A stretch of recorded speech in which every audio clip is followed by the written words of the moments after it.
اور مکمل ہوگا، خاکہ اتنا ہی کامیاب ہوگا۔ تو یہاں پر یہ کہتے ہیں کہ جو خاکہ ہم پیش کر رہے ہیں کسی متعلقہ شخص، جس شخص کے بارے میں ہم یہاں پر خاکہ پیش کر رہے ہیں،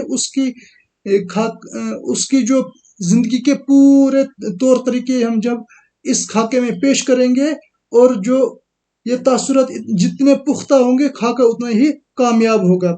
اس لیے اس خاکے پر اس کے لیے خاکہ لکھنے والے کا اس انسان کی شخصیت سے نہ صرف متاثر ہونا ضروری ہے، بلکہ اس سے مکمل واقفیت اور قربت بھی ضروری ہے۔ پہلی ملاقات یا چند ملاقاتوں کے تاثرات کی بنا پر کسی کا خاکہ لکھ دینے سے خاکہ نگاری کا حق ادا نہیں ہوتا ہے۔ کہتا ہے کہ اگر آپ نے کسی شخص کے بارے میں خاکہ لکھنا ہے، تو ایسا نہیں ہے کہ 2 دن یا 4 دن یا 10 دن اس کے ساتھ رہو اور اس کی زندگی کو آپ سمجھو اور اس پر خاکہ لکھ دو۔ ایسا نہیں ہو سکتا۔ جب تک اس کے ساتھ آپ کے اچھے تعلقات نہیں ہوں گے، اس سے مکمل واقفیت نہیں ہوگی، اس کی زندگی کے ہر گوشے سے آپ واقف جب تک نہیں ہوں گے، تب تک آپ اس شخص کے متعلقہ شخص کے اوپر خاکہ نہیں لکھ سکتے ہیں۔ خاکہ نگاری سوانح حیات سے مختلف ہے۔ اس میں سوانح حیات کی طرح واقعات ترتیب وار نہیں لکھے جاتے۔ حالات اور واقعات کا بیان کرنا ضروری بھی نہیں۔ خاکہ نگاری میں حالات اور واقعات شخصیت کی تصویر کشی کے لیے پس منظر فراہم کرتے ہیں۔ کہتا ہے کہ جو خاکہ نگاری، دوسرا ہے سوانح نگاری۔ سوانح نگاری ہم کہتے ہیں سوانح حیات، بایوگرافی، کسی بھی حقیقی شخص کی زندگی کے حالات و واقعات کو بیان کرنا۔ اب خاکہ نگاری میں ہم پوری جو زندگی سے چند ایک پہلو اٹھا لیتے ہیں، لیکن جو سوانح حیات ہے اس کو ہم ترتیب وائز جو ہے قارئین کے سامنے پیش کرتے ہیں۔ جیسے کوئی متعلقہ شخص ہے، اس کے بارے میں ہم سوانح حیات لکھتے ہیں، وہاں پر ہم کیا کرتے ہیں، وہاں پر اس کی پیدائش، اس کے ابتدائی تعلیم، اس کی زندگی میں جو دشواریاں آ رہی ہیں، اس کی اعلیٰ تعلیم، اس کی ملازمت یا سوسائٹی کے لیے اس نے کیا کام کیا ہے، اس تمام کو ترتیب وائز لکھتے ہیں۔ آخر تک اس کو سوانح حیات میں یہاں تک لکھتے ہیں کہ اس کی جو موت کب واقع ہوئی، یعنی اس کی ایک پوری زندگی کے اوپر ہم نے کتاب کی طرح جو ہے اس کو بتا دیا۔ جیسے وہ پیدا کہاں ہوا، اعلیٰ تعلیم حاصل کرنے کے لیے کہاں چلے گیا، اعلیٰ تعلیم حاصل کرنے کے بعد اس نے ملازمت کی یا کچھ اپنی سوسائٹی کے لیے کچھ الگ سے کچھ کام کیا، زندگی کے جو رہن سہن کا ہے وہ کہاں سے اس نے اپنی زندگی کو گزارنے کے لیے اس نے کیا چیز استعمال کی، اس نے ملازمت کی یا اس نے بزنس کیا۔ اسی طرح سے اس نے اگر سوسائٹی میں کوئی اپنا ایک اہم کردار ادا کیا، اس کے متعلق بھی ہم بات کرتے ہیں۔ اس کے بعد ہم آخر میں کہتے ہیں کہ یہ کس شہر میں یا کس جگہ جا کر اس نے وفات پائی۔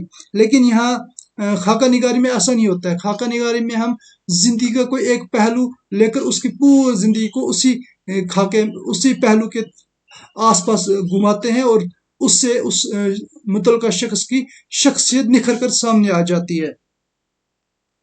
صرف انہی اہم واقعات کا بیان ضمنی طور پر کیا جاتا ہے جو شخص کے کسی پہلو کو اجاگر کرتے ہیں۔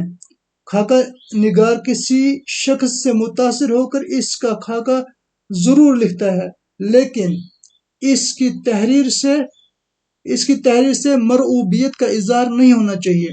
خاکہ نگار کسی شخص سے متاثر ہو کر اس کا خاکہ تو لکھتا ہے، لیکن ایسا نہیں ہونا چاہیے کہ اس سے مرعوبیت کا اظہار ہو۔ مرعوبیت کسے کہتے ہیں؟ کسی شے یا شخص کے دبدبے یا خوف یا تاثر کے تحت دب جانا یا ڈر جانا، یا متاثر ہونے کی کیفیت، یعنی اس سے ڈر کر کسی شخص سے، جیسے ہم کسی بادشاہ کا خاکہ لکھ رہے ہیں یا کسی عہدیدار کا خاکہ لکھ رہے ہیں یا کسی ایسے شخص کا خاکہ لکھ رہے ہیں جس سے ہم ڈر جائیں، تو ڈر کی بنا پر ہم اس کی برائیوں کو چھپا دیں گے، اس کی اچھائی صرف لکھیں گے، تو اس طرح کا خاکہ نہیں ہوتا ہے۔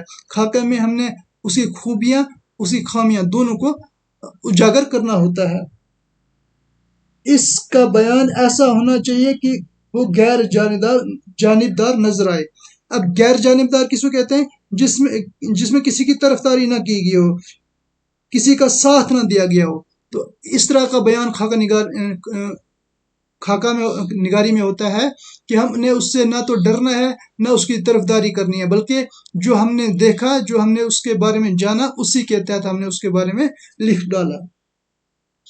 اس لیے یہ ضروری ہے کہ خاکے میں شخص کی خوبیوں اور خامیوں دونوں کو بیان کیا جائے، ورنہ شخصیت کی مکمل تصویر سامنے نہ آ سکے گی، جو خاکہ نگاری کا اصل مقصد ہے۔ جس طرح خوبیوں کا بیان مرعوبیت سے پاک ہونا چاہیے، اسی طرح خامیوں کے بیان میں تحقیر و اہانت یا ذاتی دشمنی و اناد کا پہلو نہیں آنا چاہیے۔ کہتے ہیں کہ جس طرح سے اگر آپ نے اس کی خوبیاں گنوائی ہیں، اس میں مرعوبیت کا پہلو نہیں لایا، یعنی اس سے نہ ڈرے نہ اس کی طرفداری کی، بلکہ جو آپ نے اس کے بارے میں پڑھا، جو اس کے قریب رہ کر اس کے بارے میں آپ نے جانا، اس کو ہو ویسے ہی لکھا۔ اسی طرح جب آپ اس کی خامیاں گنوانا شروع کر دیں گے تو ایسا نہیں ہو کہ آپ اپنی ذاتی دشمنی اس کے لیے اس کو سامنے رکھ کر اس کی خامیوں کو ظاہر کرو، یا اس سے تحقیر و اہانت کرو، یعنی اس کی توہین، اس کی عزت اور افکار پہ کوئی اپنی ذاتی دشمنی نکالو۔ تحقیر و اہانت کسی کی تذلیل یا بےزتی کرنا یا توہین کرنا، تحقیر کسی کو حقیر جاننے کو کہتے ہیں، اور اہانت کہتے ہیں کسی کی عزت میں کمی کرنا، یعنی اس سے جو اپنی دشمنی نکالنا۔ اسی طرح سے کہتے ہیں ذاتی دشمنی اناد کہتے ہیں دل میں چھپا ہوا بغض، یعنی آپ نے کسی کی خامیاں اس طرح سے نہیں نکالنی کہ آپ نے اپنے دل میں جو اس کے خلاف بغض تھا اس کو سامنے رکھ کر، یا اس سے اگر کوئی آپ کی دشمنی ہے تو اس دشمنی کے تحت آپ نے اس کی خامیاں جو ہے گنوائی۔ ایسا بھی نہیں ہونا چاہیے۔ میں اس کو یہاں پر تھوڑا اوپر کر دیتا ہوں کیونکہ یہ آپ کو شاید نظر نہیں آ رہا ہے۔ تو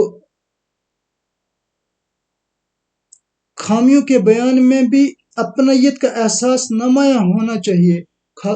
کہتے ہیں جب آپ اس کی خامیاں گنوا رہے ہو تو ایسا لگنا چاہیے کہ وہ آپ اس کی جو ہے دشمنی اس سے نہیں نکال رہے ہو، یا اس سے آپ کو کوئی بغض نہیں ہے، بلکہ اس کی اصلاح کے لیے آپ خامیاں وہاں پر پیش کر رہے ہو۔ خاکہ نگار اپنے مضمون کو جس طرح دیکھتا سمجھتا ہے اور اس سے متاثر ہوتا ہے، اسی طرح اس کی تصویر پیش کرنی چاہیے تاکہ پڑھنے والے بھی اسی طرح متاثر ہو سکیں اور اس شخص کی منفرد اور خصوصیات کو پہنچ سکیں۔ اچھے خاکے میں ان خصوصیات کا بیان بے تکلفی، برجستگی اور لطیف مزاح کی چاشنی کے ساتھ ہوتا ہے۔ اب کہتے ہیں کہ اگر آپ نے کسی کا خاکہ لکھا ہے، اس سے بے تکلفی، یعنی اس سے کوئی کسی قسم کی بناوٹ اس میں نہیں ہونی چاہیے، بغیر کسی ظاہری نمود و نمائش کے ہونے چاہیے، برجستگی ہونا چاہیے، یعنی اس میں آپ کے آداب اور گفتگو جو ایسے ہونے چاہیے، کسی بات کا بر وقت، برمحل اور فی البدی جو ہے ہونا چاہیے۔ گفتگو، شاعری یا مزاح میں برجستگی کا مطلب یہ ہے کہ جواب ایسا ہونا چاہیے جو موقع کی مناسبت سے بالکل ٹھیک اور قدرتی لگے۔ لطیف مزاج کہتے ہیں ایسا مزاح کرنا، تھوڑا ہلکا پھلکا مزاح کرنا جس سے اس کی جو ہے دل آزاری نہ ہو، لیکن ایسا مزاح نہیں اس میں ہونا چاہیے، اس طرح سے اس کو تحریر میں نہیں لانا چاہیے کہ اس کی عزت پر کوئی آنچ آئے، اس کی دل آزاری ہو، اس کی توہین ہو۔ ٹھیک ہے، تو اس کے علاوہ میں تھوڑا سا آپ کو اور خاکہ نگار کے بارے میں بتاؤں گا، جو آپ کے سلیبس میں یہاں جتنا تھا میں نے اتنا بتا دیا۔ اس کے علاوہ آپ اس میں اور ایڈ آن کر سکتے ہو کہ خاکہ نگاری کا آغاز اور ارتقا۔ آپ کو جیسے معلوم ہے کہ انگریزی زبان کا لفظ ہے جس کا نام ہے سکیچ، اس کو ہم اردو میں خاکہ نگاری کہتے ہیں۔ اردو ادب میں خاکہ نگاری کا آغاز سوانحی تذکروں اور محمد حسین آزاد کی کتاب آب حیات سے ہوا تھا۔ آب حیات میں انہوں نے شعرائے اردو کے حالات زندگی بیان کرتے ہوئے خاکہ نگاری کی ابتدائی نقوش چھوڑے تھے۔ اس کے بعد لیکن یہ باقاعدہ خاکہ نہیں تھے، لیکن باقاعدہ آغاز مرزا فرت اللہ بیگ کی تحریروں سے مانا جاتا ہے۔ مرزا فرت اللہ بیگ نے 1927 میں اپنے استاد کا خاکہ نذیر احمد کی کہانی کچھ ان کی کچھ میری زبانی سے شروع کیا، یعنی وہاں سے فرت اللہ بیگ نے یہ خاکہ لکھا، نذیر احمد کی کہانی کچھ ان کی کچھ میری زبانی، تو یہاں سے اس کا باقاعدہ آغاز ہوا۔ اس کے بعد جو ہے نذیر احمد، اس خاکہ نگاری میں فرت اللہ بیگ نے نذیر احمد کی سیرت اور عادات اور خصائل کو اس مہارت سے پیش کیا کہ ان کی جیتی جاگتی تصویر آنکھوں کے سامنے بھر جاتی ہے، جو خاکے کا اصل مقصد ہے کہ اگر آپ نے کسی کا خاکہ لکھا ہے، اس کی آپ ایسے اس کو پیش کرو کہ وہ ہمیں لگے یہ جیتی جاگتی تصویر، یعنی وہ شخص ہمارے سامنے ہی بیٹھا ہے۔ فرت اللہ بیگ کی کامیابی سے متاثر ہو کر خواجہ حسین نظامی نے دہلی کی یادگار اور مومن کے خطوط جیسے خاکے لکھے۔ اس کے بعد مولوی عبدالحق، رشید احمد صدیقی وغیرہ نے بھی اس صنف کو بے حد مقبولیت دی۔ امید کرتا ہوں یہ ویڈیو آپ کو پسند آئی ہوگی۔ اس کو آپ لائک اور شیئر کریں اور میرے YouTube channel effective knowledge point کو سبسکرائب کریں تاکہ اس طرح کی ویڈیوز آپ کو وقت پر ملتی رہیں۔ Thank you, have a nice day.